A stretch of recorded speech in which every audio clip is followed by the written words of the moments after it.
Let's see. Inside, I only see dust and old papers, and a tiny key.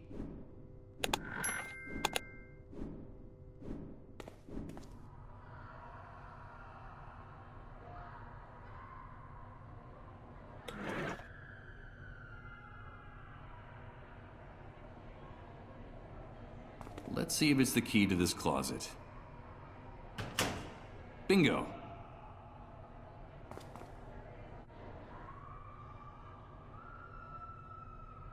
I'm not going to take any. A small red LED is blinking on all of them, an unmistakable sign that they've been used.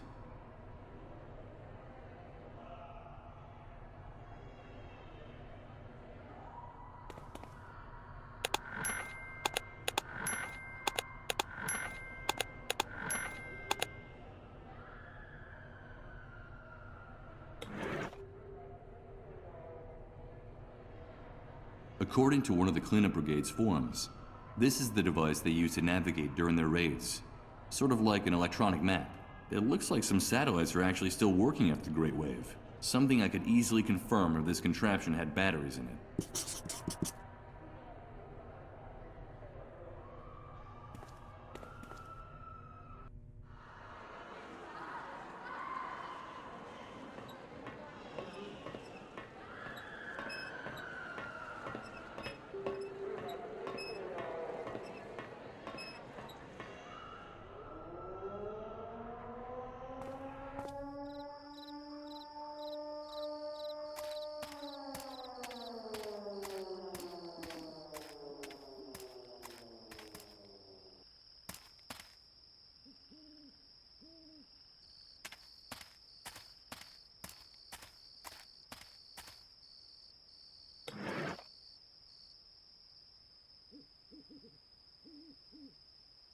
Their corpses deserve a decent burial, not to be put in a dirty, used plastic bag.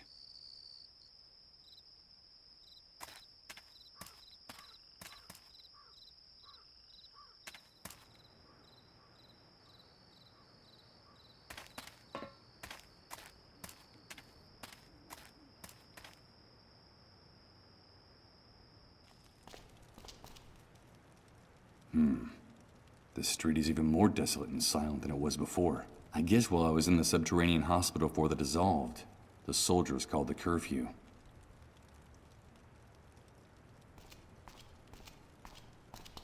What are you doing out here, ma'am? What's the matter? It's my brother. He's disappeared. We don't know where he is. What do you mean he's disappeared? Well, we haven't seen him since he spoke to you, since he ran out of the church. We've been searching for him for hours and can't find him anywhere. And you don't have any idea where he might have gone? No, he simply ran out of the door, completely out of control.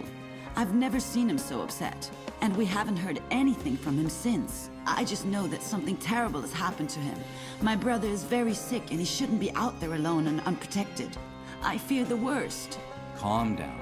There's no reason to think that anything has happened to him. I have a feeling that something awful has happened.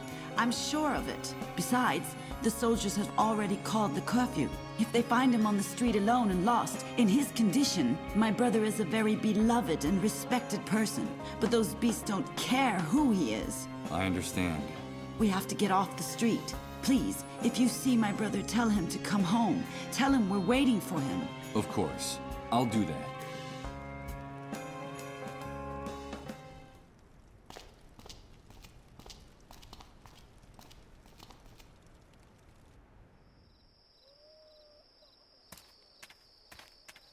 The camp is closed, Rat. Get away from the gate. But I have to come in. It's urgent. What happened? There's no understanding you worms. Always wanting to get out of here. Once you're outside, you're dying to get back in. One of our soldiers was killed, and the camp will remain closed until the matter is cleared up. So take a hike. There was an attack? Yes. Someone hit one of the sentries in the watchtowers with a rock and made him fall out. He was killed instantly. Luckily, it seems there was a witness who saw the perpetrators launch the projectile, and they have been detained. But we never trust the testimony of a rat, so we're waiting for the criminals to confess, or for the murder weapon to turn up. I don't think it's gonna take very long to get the truth out of these kids. Or to find the weapon they used to commit the crime. Good God. What have I done? I knew I shouldn't have gotten them mixed up in this. But they're just a couple of scared kids. Don't you see that? What are you planning on doing with them? Killing an official is punishable by death, and martial law is quite clear in this respect. They acted as adults, and they will pay for their actions as adults. As soon as they confess, or we find the weapon they used to commit the crime, we'll take care of matters. Do you have a problem with the law being enforced? You're nothing but a gang of warped psychopathic pigs. One more word and I'll blow your head off right now, bastard. I couldn't care less what privileges that bracelet might give you. Get out of my sight. Those pigs are gonna kill the boys, and it'll be my fault. I'll be responsible for their deaths. I can't let that happen. I have to do something, and fast. But what?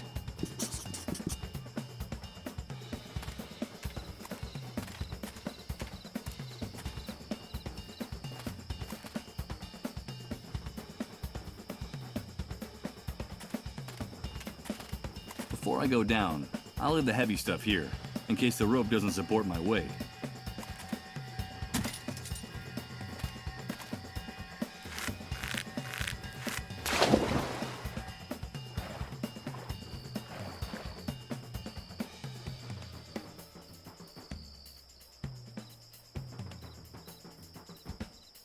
I suppose the rain has been flooding the pit little by little.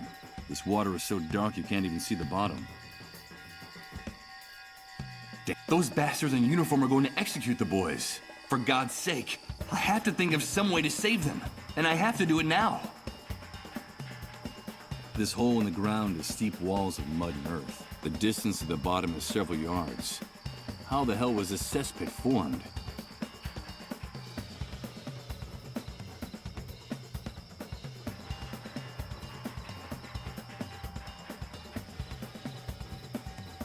This hole in the ground is the distance to the...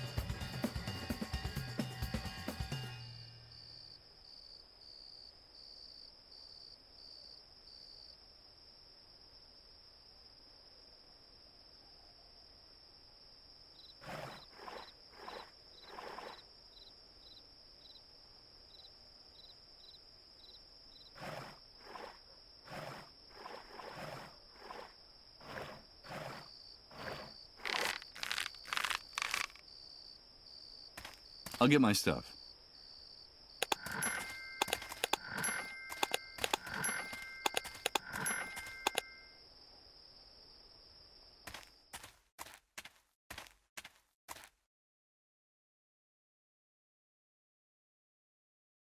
Wait a minute. There's something floating in the pit, but I can't see what it is from up here.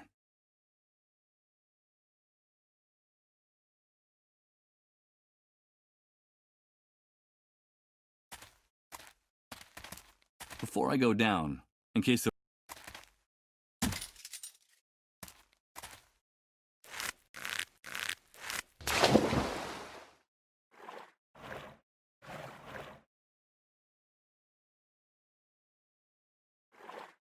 Jesus! It's the corpse of Reverend Blake! His neck is broken.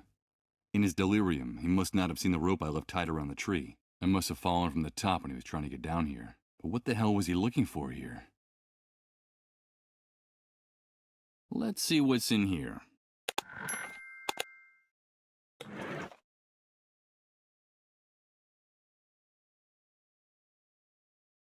Good idea. I could use Reverend Blake as a scapegoat to protect those children. On the other hand, him being one of the most famous and respected men in the city, I doubt anyone would believe my story if I accused him of attacking the sentry in the tower.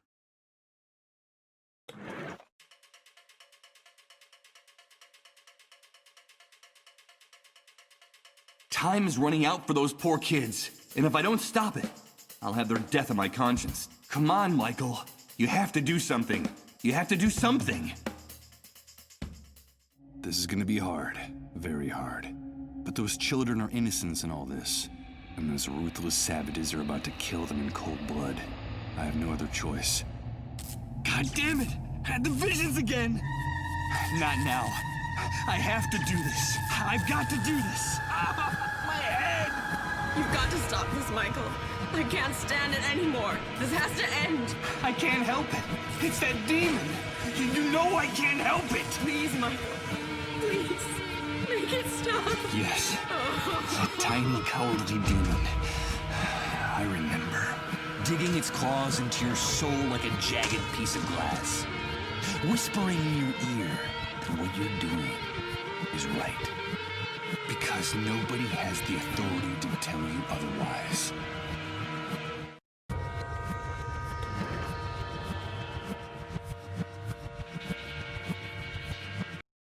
I remember it.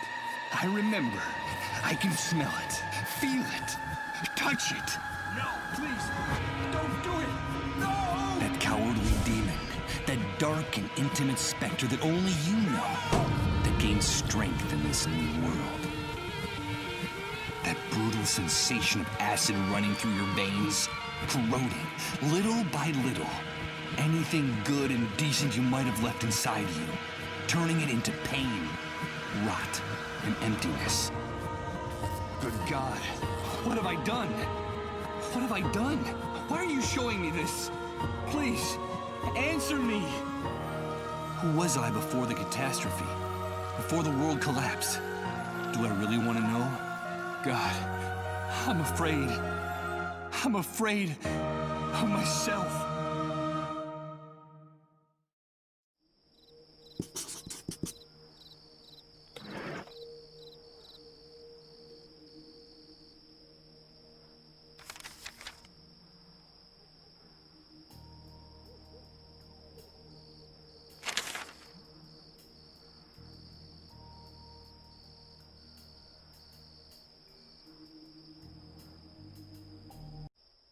Oh, my head! What the hell's going on? Oh, God! My head feels like it's gonna explode! Michael, please, help us! Help us! Please, remember, Beechwood Oracle. Repent! It's the sun! Was it our fault? Did we do it? Yes! We did it! Enough! Please! Enough! Please, Michael, help us! Only you can do it. Remember, Beechwood Oracle. Good God. What are these images? And that woman's voice. It's the same one that woke me up in the trailer. I'm trying to remember. Stop tormenting me. I hope Rod helps me find some answers. If not, I'll go mad. Absolutely mad.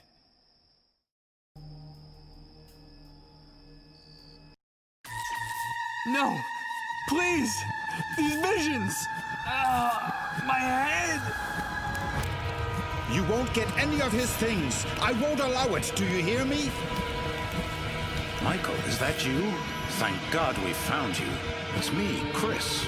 Don't you recognize me? But there is a solution, Michael. All is not lost. There is still a possibility of salvation for us. For each and every one of us. You have to stop this, Michael. You have to quit. I can't do it! It's destroying us, don't you see? It's killing us. It's that demon inside me! I'm sorry. I'm so sorry. These visions are getting more intense all the time. The pain is unbearable. Who's Chris? Salvation is still possible, he said. Could that be true? And once again, that female voice that's been haunting me since I woke up. Who is she? Why was she so distressed? What the hell happened to us? Or is going to happen to us? This is gonna be hard. Very hard. But those children are innocents in all this. And those ruthless savages are about to kill them in cold blood. I have no other choice. God damn it! The visions again! Not now. I have to do this. I've got to do this. My head! You've got to stop this, Michael. I can't stand it anymore. This has to end. I can't help it. It's that demon. You know I can't help it. Please, Michael. Please. Make it stop. Yes. That tiny, cowardly demon. I remember. Digging its claws into your soul like a jagged piece of glass. whispering in your ear that what you're doing is right. Because nobody has the authority to tell you otherwise. I remember it. I remember. I can smell it, feel it, touch it. No, please, don't do it. No! That cowardly demon, that dark and intimate specter that only you know, that gains strength in this new world. That brutal sensation of acid running through your veins, corroding, little by little, anything good and decent you might have left inside you, turning it into pain, rot, and emptiness. Good God, what have I done? What have I done? Why are you showing me this? Please, answer me. Who was I before the catastrophe? Before the world collapsed? Do I really want to know? God, I'm afraid. I'm afraid of myself.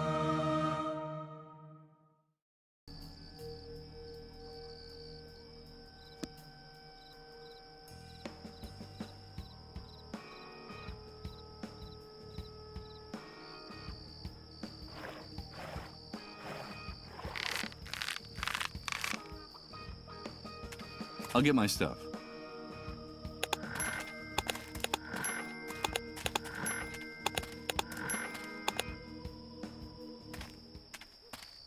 You have to let those boys go. They're innocent. You've got the wrong people. What are you insinuating, rat? You better have a good reason for saying something like that, or we'll splatter your brains all over the wall of shame, and then use the kids for target practice. I know who the guilty party is. I know who committed the crime. And I know where he is. Hey, we've got to hear this. Start talking, rat. Okay. Here goes. I hope those pigs take the bait. Because if they find out the truth, I'm a dead man. The murderer was a deranged man I met in the city a few hours ago. He told me he was desperate. Tired of the humiliation and violence he had to face every day. He was determined to do something crazy. I didn't believe him at the time. But now I see that he wasn't kidding. After the attack, he committed suicide by jumping into the cesspit next to the camp road. You'll find him there. His face is unrecognizable from hitting the rocks and scraping against the rubble. But I'm sure you'll find the murder weapon next to his body. We'll check out your story and see if it holds up. We're approaching what looks like a body. It looks like that worm was right. Over. What a mess. What the hell happened to his face? Meh, who cares? We found the guilty party with the murder weapon. Let those kids go. And unlock the camp gate. Over. You can come in now, rat.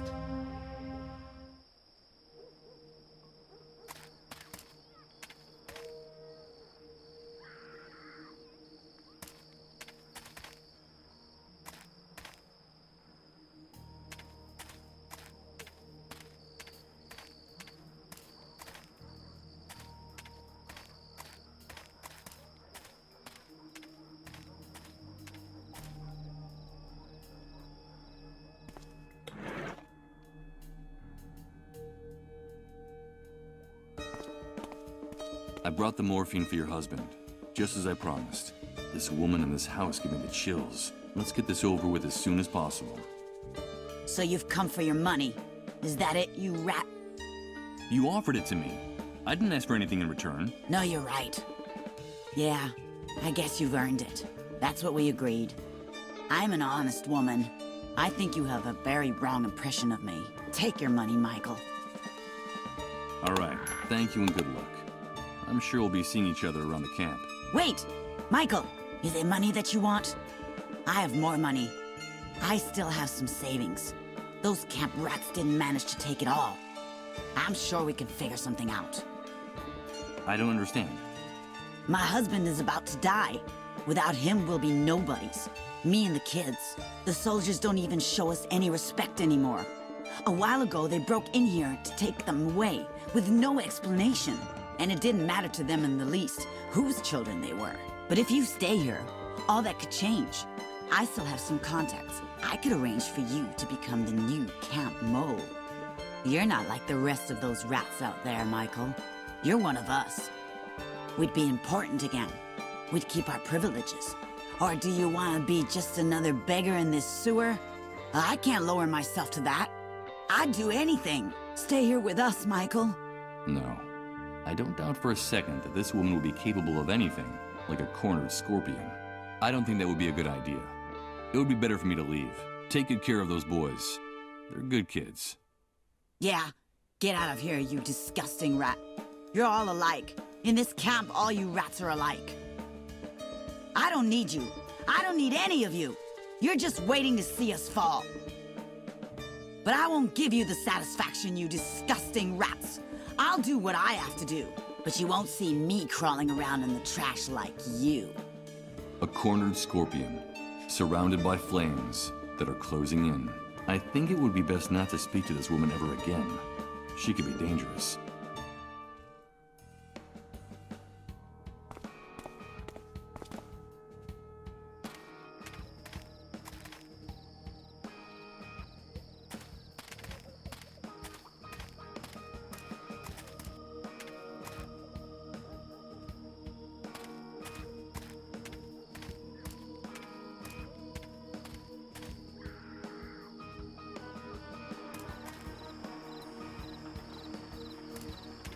Hello, Mr. Sleepyhead. Excuse me? What did you call me? You're Mr. Sleepyhead. I saw you sleeping in Colin's trailer. I'm so glad you're awake now.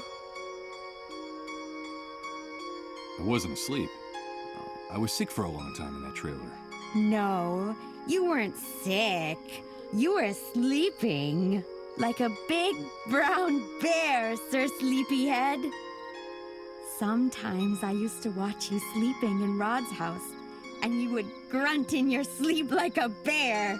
A great big lazy bear, Mr. Sleepyhead. But I'm glad you're awake now.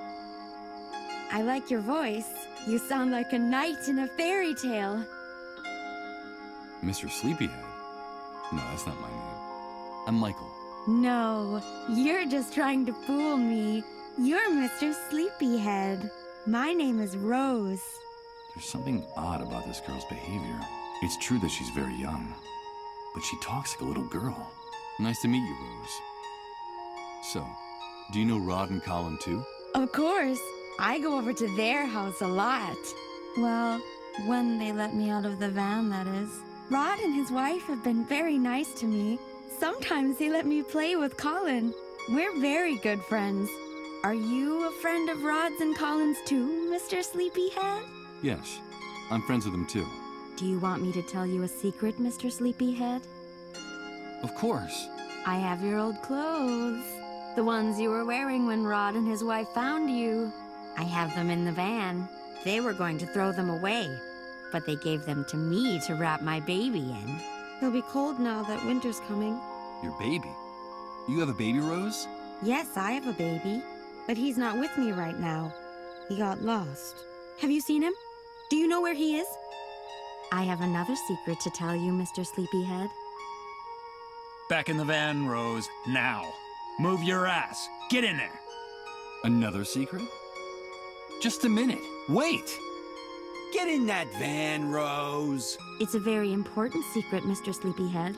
Something about you. Something about before the Great Wave. But first I have to find my baby.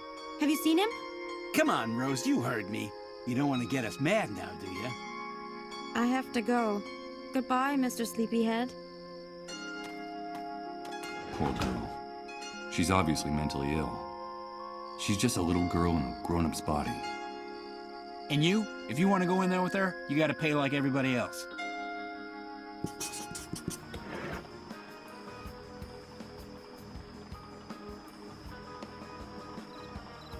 I brought money. Let me see Rose.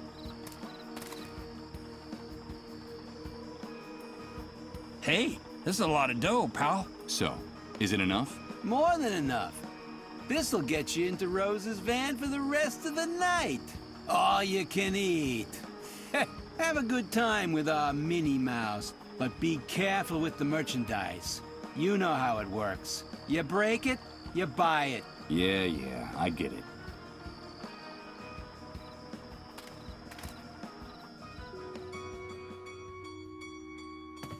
Hello, Mr. Sleepyhead.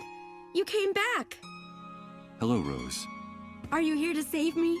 Have you brought me my baby? They won't let me leave here to look for him. He's all I have left in the world. I don't have anyone else. Will you help me? That's why you came back, isn't it? Or did you come back for the other thing? Do you want me to take off my clothes and lie down on the mattress? I'd like to talk to you, Rose. You told me you had a secret to tell me. I need to hear it. Yes, Mr. Sleepyhead. I know a secret about you. It's something very important, but I'm not going to tell you. Why not?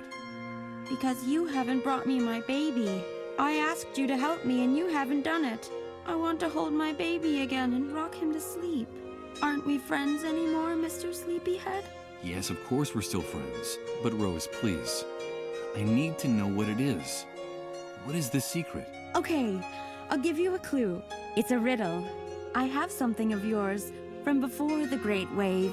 It's the key for you to lock and unlock your chest of dreams, you sleepy bear. But I won't give it to you unless I can hold my baby again.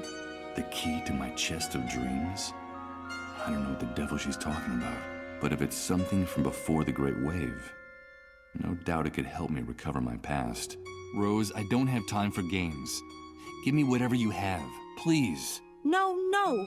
You have to help me first. Please bring me my baby. I want to rock him to sleep again, like in the picture on the wall. Have you seen the picture of my baby and me? It was taken before the Great Wave. I have no one else. I need my baby. Bring him to me. Bring him to me! Bring him to me! Hey, pal! You can have a good time with our Minnie Mouse, but don't mess up the merchandise! Don't make us come in there. You know how it works. You break it, you buy it. All right, Rose, all right. Calm down. No, I don't want you to lie down. Tell me, Rose, why can't you leave here? It's because of them. They don't let me go any farther than that empty lot over there. They say I have to be ready in case a client comes. They only let me go see Rod and Colin in their trailer every once in a while. And why don't you run away? Those men are too scary, Mr. Sleepyhead. They yell at me and hit me if I don't do what they say. Sometimes they lock me in here in the dark for hours. And I'm afraid the soldiers will come back. They say they'll call them, and if I don't behave, they'll hurt me again. I'm so afraid of the dark. Aren't you? Colin is afraid of the dark too. Before he got sick, he told me, and now they won't let me see him anymore. I like the light better. Do you like the lights in my room, Mr. Sleepyhead? Yes, they're very pretty, Rose. It's like it's Christmas every day, isn't it? But the one who scares me most is the hunter. He's always ordering everyone around with a voice like an angry lion. He even gives orders to those men outside. He's like a horrible big dog about to bite you. I get the shivers every time he comes to visit me. But I like your voice very much, Mr. Sleepyhead. You sound like a knight in a fairy tale. And I'm your princess. You said you don't have anyone. Where is your family? I don't know, Mr. Sleepyhead. The last time I saw them was when that great wave came. They said they were leaving, but that they'd come back to find me. And then they left me alone with my baby. They told me they'd only come back if I took good care of him. If I held him and rocked him to sleep, like in the picture on the wall. Did you see my baby and me in the picture, Mr. Sleepyhead? But someone took him while I was asleep. You see, I had this dream while those soldiers were hurting me. Do you like to dream, Mr. Sleepyhead? It depends on the dream, Rose. I dream about my baby a lot, sleeping in his little cradle. And I also dream about my room in the house I used to live in before the Great Wave. The sun came in through the window every morning and lit up everything. Sometimes it looked like the walls were going to catch fire. This room is darker. I don't like the dark. That's when they come and hurt me. And sometimes they lock me here in the dark to punish me if I don't do what they say. Have you brought me my baby, Mr. Sleepyhead? That poor girl is more disturbed than I thought. It looks like her mind hasn't been able to deal with all the pain of these last few months. Someone needs to get her out of here. No, Rose. I'm sorry. I haven't brought you here, baby. Goodbye, Rose. I should be going now. No, don't go. Please. Will you help me, Mr. Sleepyhead? Will you bring me my baby? And will you bring me a cradle like this one in the picture? Be my knight in shining armor. Bring me what I ask and I'll give you the answer. The key to unlock your chest of dreams. I'll try, Rose. I promise.